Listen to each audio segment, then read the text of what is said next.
राज्य शासन की तरफ से एक बड़ी खबर आई है। मुख्यमंत्री शिवराज सिंह चौहान ने कॉलेज छात्रों के हित में एक बड़ा फैसला लिया है। यूनिवर्सिटी को लेकर एक बड़ा फैसला लिया गया है, जिसमें कॉलेज छात्रों को जनरल प्रमोशन दिया जाएगा।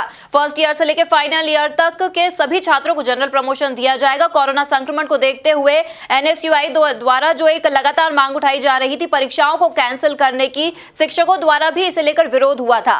तो अब शिवराज सिंह चौहान द्वारा परीक्षाएं कैंसिल कर दी गई है, जनरल प्रमोशन दिया जा रहा है सभी छात्रों को।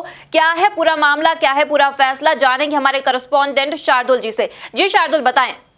बिल्कुल अदिति, मैं बताना चाहूँगा कि ये वाकई में प्रदेश के मुख्यमंत्री द्वारा लिया गया एक बहुत बड़ा फैसला है, जिसमें जनरल प्रमोशन के द्वारा करीब प्रदेश के 70,77,000 विद्यार्थियों को अगली कक्षा में प्रवेश दे दिया गया है। हालांकि इस फैसले को लेकर कई दिनों से विरोध के स्वर उठ रहे थे, चाहे वो छात्र नेता हों या स्टूडेंट्स हों या प्रोफेसर हों, कोई भी परीक्षा आयोजित कराने के पक्ष में नहीं था। तो कोरोना संकट काल को देखते हुए जब ये जो विरोध के स्वर हैं वो मुख्यमंत्री तक पहुँचे तो उनको इस तरह का फैसला लेना पड़ा।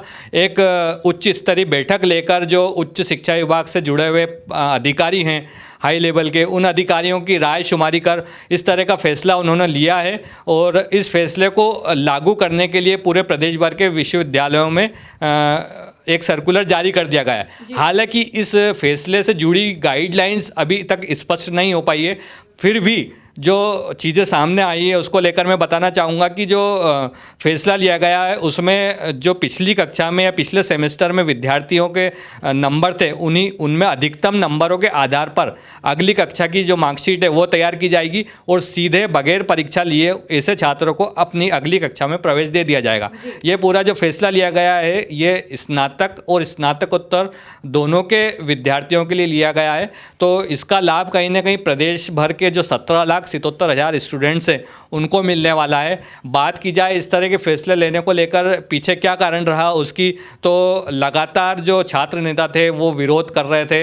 उनकी लंबे समय से मांग थी कि कोरोना के बीच में जब सामूहिक एकत्रीकरण को सरकार ने रोक लगा रखी है तो ऐसे में सोशल डिस्टेंसिंग का जो पालन है वो कैसे होगा एग्ज़ाम लेते समय। वहीं जो प्रोफेसर और जो एग्ज़ामिनर हैं जो एग्ज़ाम लेने पहुँचेंगे एग्ज़ाम सेंटर पे, उनको किस तरह से प्रिकॉशन रखना है और एक बड़ी तादाद में कोरोना फैलने का इससे खतरा था। इस खतरे को भांपते हुए सरकार ने कहीं ना कहीं इस तरह का फैसला लिया है और वाकई में इस तरह का फैसला जो है प्रदेश के इतिहास में शायद पहली बार ही लिया गया फैसला है, क्योंकि ऐसा कभी देखने में नहीं आया कि कॉलेज के इतनी बड़ी तादाद में स्टूडेंट्स को जनरल प्रमोशन किसी कारण से दिया गया है।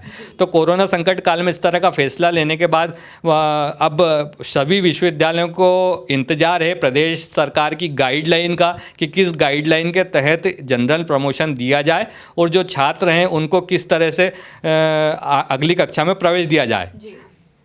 शार्दुल, अगर हम बात करें स्कूलों के बारे में तो स्कूलों को लेकर भी कई फैसले लिए गए हैं, स्कूल रीओपनिंग को लेकर भी फैसले लिए गए हैं। तो क्या फैसले हैं वो, और विवाद भी देखा जा रहा था, स्कूल और जो बच्चों के अभिभावक हैं उनके बीच में विवाद भी देखा जा रहा था। तो इस तमाम चीज़ों को लेकर क्या फैसला लिया गया है राज्य शासन द्वारा? बिल्कुल, जिस तरह से विश्वविद्यालयों के स्टूडेंट का जो एक विरोध था कोरोना काल में परीक्षाएं आयोजित ना कराई जाए इसको लेकर, उसी तरह का विरोध कहीं ना कहीं अभिभावकों द्वारा भी आ रहा है, स्कूल में पढ़ने वाले बच्चों के अभिभावकों द्वारा।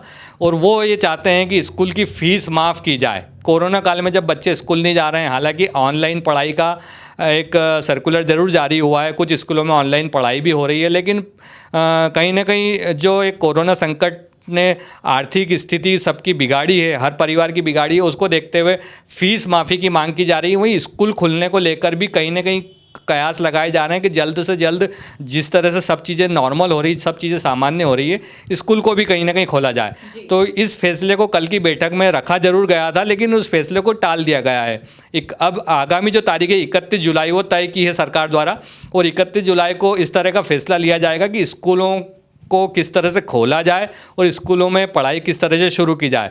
तो फिलहाल राज्य शासन ने जो फैसला लिया है वो विश्वविद्यालय के लिए लिया है, और विश्वविद्यालय के फैसले में आपको एक बात और बताना चाहूँगा कि एमपी न्यूज़ ने कुछ दिनों पहले ही इस तरह की पहल की थी और इंदौर के देवी अहिल्या विश्वविद्यालय की कुलपति डॉक्टर रेणु जैन का इंटरव्यू लिया गया था। उस इंटरव्यू में इस मुद्दे को उठाया भी गया था कि कोरोना संकट काल में क्या परीक्षा लेना उचित है, और छात्र नेताओं की और छात्रों की जो समस्याएँ वो कहीं ना कहीं एमपी न्यूज़ के माध्यम से कुलपति श्रीमती रेणु जैन को पहुंचाई गई थी, उस फैसले पे कहीं ना कहीं सरकार ने मुहर लगाई है और आने वाले दिनों में जो उसका फ़ायदा है वो प्रदेश भर के स्टूडेंट्स को मिला है।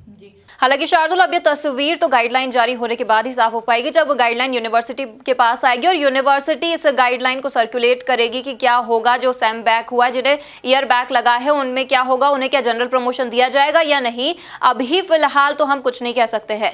ताज़ा तरीन खबरों के लिए बने रहिए एमपी न्यूज के साथ। हमें दीजिए इजाजत। धन्यवाद। एमपी की नब्ज, एमपी का हाल, मध्य प्रदेश की हर खबर एमपी न्यूज टीवी के साथ। लगातार खबरों के लिए सब्सक्राइब करें हमारा YouTube channel MP news TV. Latest updates के लिए बेल आइकन दबाना जरा भी न भूलें।